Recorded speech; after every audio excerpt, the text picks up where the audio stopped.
Hello everyone, welcome back to Black Moon Coven. So today's video, we're going to be focusing on some newbie-based witchy questions.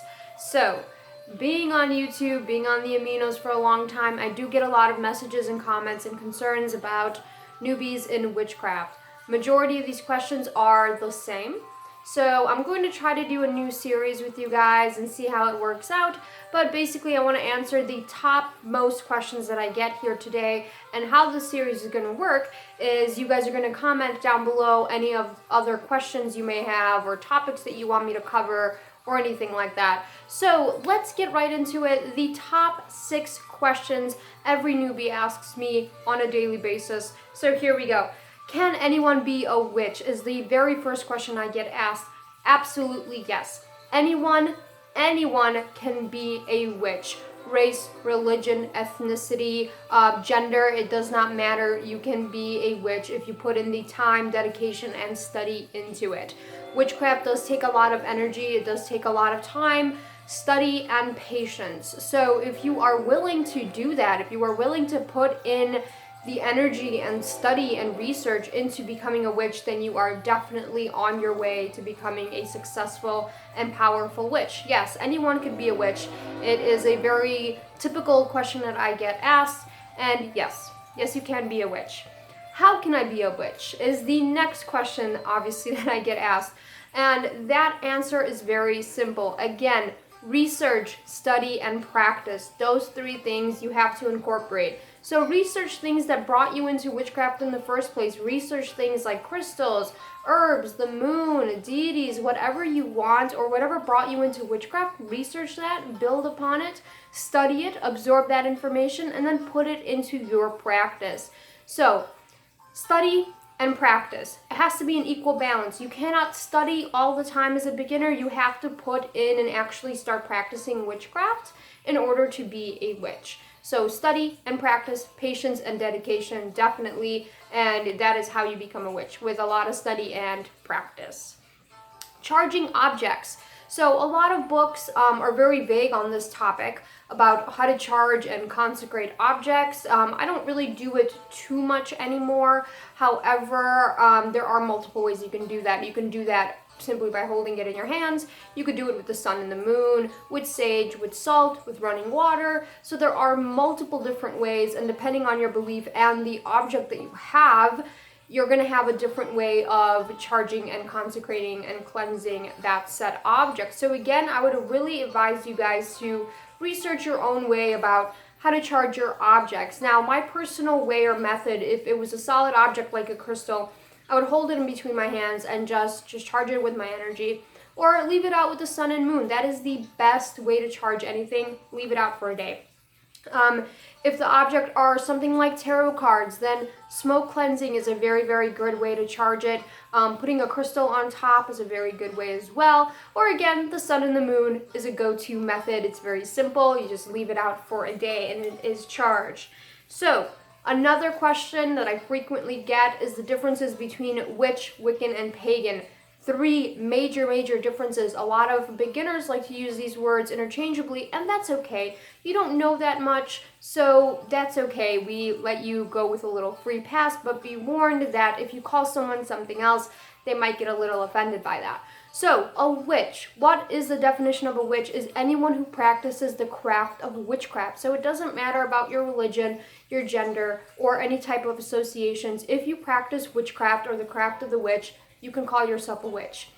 Wicca is a religious stem from witchcraft. So it's a more religious, ceremonial based of witchcraft. Now, not all Wiccans are witches, and not all witches are Wiccan. A lot of people seem to get that confused when I say to people, hey, I'm a witch. They automatically assume that I'm Wiccan just because of mass media, of other things like that. Wicca is the most popular witchcraft path out there, so I don't really hold it against them just because they don't really know any better. But yes, not all witches are Wiccan, and not all Wiccan are witches. Wicca is more of a ceremonial religious practice within witchcraft, but it doesn't mean that it has to incorporate any spells or anything like that. And paganism was completely separate from the other 2. You don't have to be a witch to be a pagan, and you don't have to be pagan to be a witch. Those are two separate things.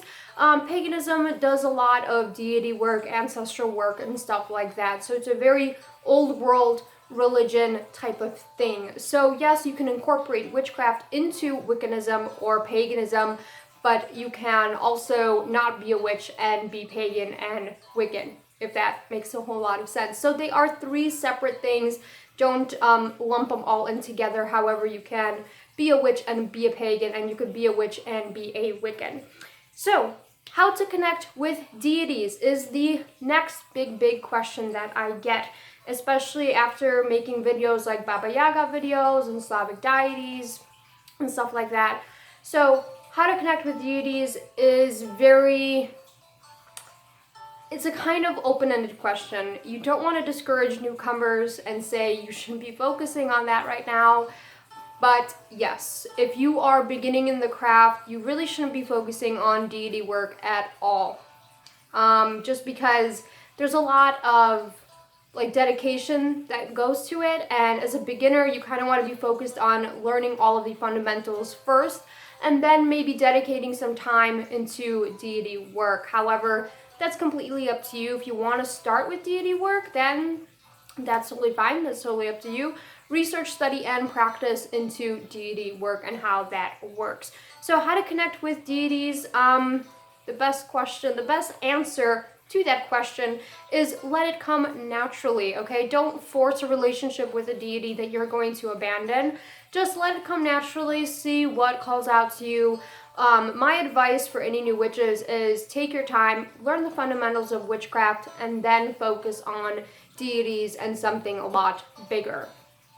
Witchcraft paths. So this is the last question I'm going to answer, but it is like the biggest one. So witchcraft paths are really prevalent now in modern day witchcraft. So you'll see a lot of witches identify themselves different things, like water witches, green witchcraft, different types of things. And for newcomers in the craft, it could be really appealing to start calling yourself a green witch or an herb witch or a hedge witch or whatever the case may be. However, it can stunt your growth. So just be very mindful of that. If you want to call yourself something along the lines of whatever label you want, that's totally fine, but it can stunt your growth in the way of you're only going to be learning within that little label. So, for example, if you're going to go on the green witch path, you're only going to be learning about green witchcraft and not about everything else. So, a good thing to do, especially a newcomer in witchcraft, don't call yourself anything, or if you have to call yourself something, just call yourself a witch. Then it is kind of an open-ended invitation to all the different labels and things like that. Once you learn the fundamentals and kind of become more comfortable within your craft, then you can start picking a label that you can stick on yourself if you really choose to. However, if you choose to, in the beginning, to do a label, that's up to you. I do find it a little restrictive, but however, up to you. Again, it's your practice, so just be mindful that don't stunt your growth, kind of go over and beyond to learn the fundamentals and different areas of witchcraft before deciding on a set path. So that is basically all the questions that I wanted to answer this video. I do get a whole lot more. I can't really remember all of them, but I do get a whole lot more newbie questions that I will answer. And if you have any newbie questions that you would like me to answer, please comment down below in the comments section. Or you could reach out to me through Instagram, through Pagan and Witches Aminos, through any of these other social media things that I will be linking down below as well. So, subscribe to my channel if you haven't done so already for more witchy uploady videos. And until next time, I will see you guys.